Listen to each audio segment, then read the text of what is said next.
These are kind of family pictures. Yes. This is my father and my mother. Wow. And then this is my brother Lee and his 2 children.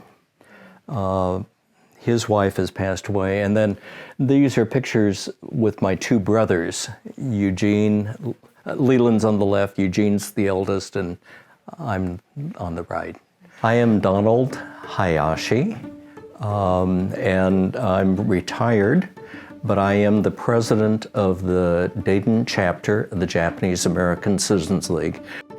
I was born right after World War II, and Japanese Americans are trying to be 100%, if not 150% American.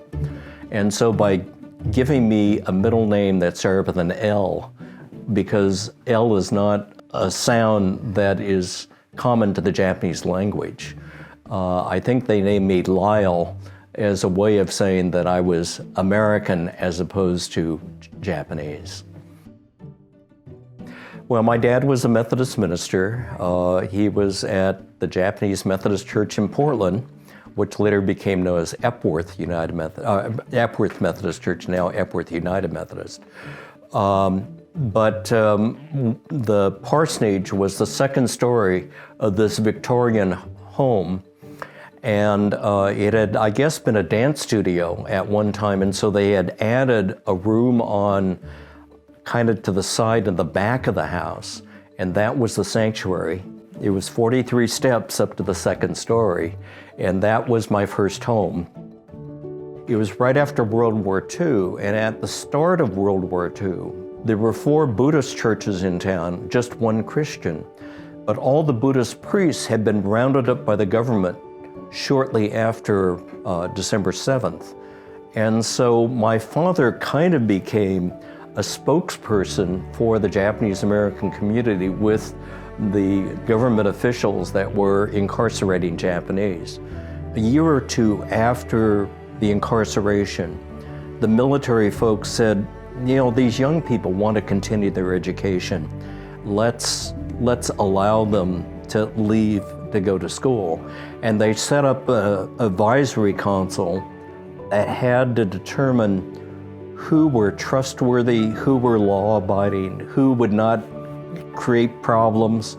And based on that, they then got released to come to schools. Many of the private schools, particularly in the Midwest, became very open to that.